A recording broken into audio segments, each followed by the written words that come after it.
મારું નામ મિલનભાઈ શુક્લ છે અને આજ રોજ અમે કલેક્ટર કચેરી ખાતે જે યુજીસી નો વર્તમાન સમયમાં જે કાયદો સરકાર લાવી રહી છે એના વિરોધ કરવા માટેથી અથવા તો એ કાયદાની સમીક્ષા થાય અને એમાં જે અમુક એવી વાતો છે એને દૂર કરવામાં આવે એટલે અમે આજે કલેક્ટર સાહેબને આવેદનપત્ર દેવા માટે આવ્યા છીએ। અમે આજે બ્રહ્મ સમાજના ઘણા બધા યુવાનો આવ્યા છે, ક્ષત્રિય કરણી સેનાના પણ પદાધિકારીઓની ઉપસ્થિતિ છે ને અમુક લોકો હજી આવી પણ રહ્યા છે અને અમારી માંગણી એવી છે કે જે બિલ સરકાર લાવી છે, જે કાયદો સરકાર લાવી છે એનાથી વર્ગ વિગ્રહ વધારે ફેલાય, જાતિવાદ વધારે ફેલાય એવું અમને લાગે છે। અમારા સવર્ણ બાળકો ક્યાંક ને ક્યાંક આનો ભોગ બને એનું ઉદાહરણ સાથે હું તમને કહું તો અત્યારે ઓબીસીને પણ આમાં જોડે છે। તો ઘણી જ્ઞાતિઓ એવી છે કે જે બ્રાહ્મણોની પેટા જ્ઞાતિ હોય એ પણ ઓબીસીમાં છે, ક્ષત્રિયોની પેટા જ્ઞાતિ હોય એ પણ ઓબીસીમાં છે, ઘણી જ્ઞાતિઓ એવી છે ઉદાહરણ તરીકે ગુજરાતમાં ઓબીસીમાં આવતી હોય, બીજા રાજ્યમાં સવર્ણમાં આવતી હોય। તો આ સરકાર જેવી રીતે અત્યાર સુધી જાતિઓમાં વિભાજિત કરી અને હિન્દુઓને અલગ અલગ પાડી અને જેવી રીતે અત્યાર સુધીના રાજકીય પક્ષોએ જે પાપ કર્યું એ પાપ આ સરકાર પણ કરવા માંગે છે।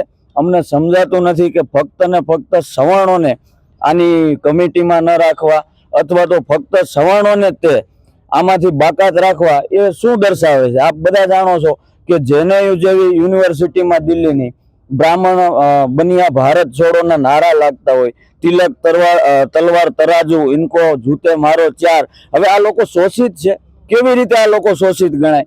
એટલે આ જાણી જોઈ અને હિન્દુઓને વિભાજિત કરવા માટેથી બ્રાહ્મણોને ટાર્ગેટ કરવામાં આવે છે ને બ્રાહ્મણોને એટલે ટાર્ગેટ કરવામાં આવે છે કે સનાતન ધર્મની જે રીડ છે એ બ્રાહ્મણો છે ને બ્રાહ્મણો તૂટે એટલે આખો સનાતન વેર વિખેર થઈ જાય એના ભાગ રૂપે તમામ રાજકીય પક્ષો જીતની લાલચમાં, સત્તાની લાલચમાં વર્ષોથી ભારતને જાતિઓમાં વિભાજિત કરતા આવ્યા છે। ત્યારે આ પગલું પણ અમે એવી જ રીતે ગણીએ છીએ કે હિન્દુઓમાં વિભાજન થાય, આમાં ઓબીસીમાં મુસ્લિમો પણ આવે છે।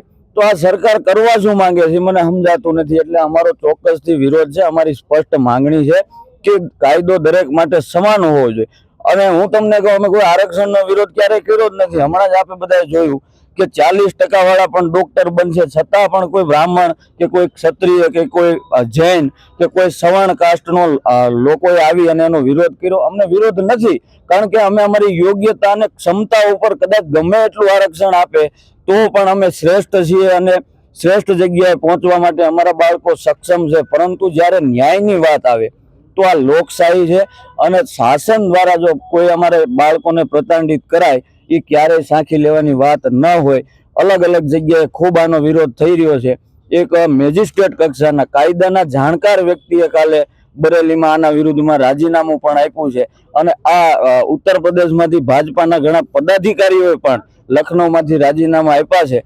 ત્યારે સવર્ણ સાંસદો, સવર્ણ ધારાસભ્યોને પણ આ વિડીયોથી અને આપની ચેનલથી હું અપીલ કરું છું અને સાથે સાથે તમામ વર્ગના 18 વર્ગના, કારણ કે ઓબીસી કોઈ જાતિ નથી, ફરીથી હું રિપીટ કરું છું, ઓબીસી કોઈ જાતિ નથી, એ ફક્ત એવો સમૂહ છે કે જે જ્ઞાતિનો નેતા બળવાન હતો એને રાજકીય લાભ અપાવવા માટેથી એને ઓબીસીમાં સમાવેશ કરવામાં આવ્યો છે। તો એમને પણ હું અપીલ કરું છું કે આ બધાય સાથે મળી અને આવા કાળા કાયદાનો વિરોધ કરવો જોઈએ।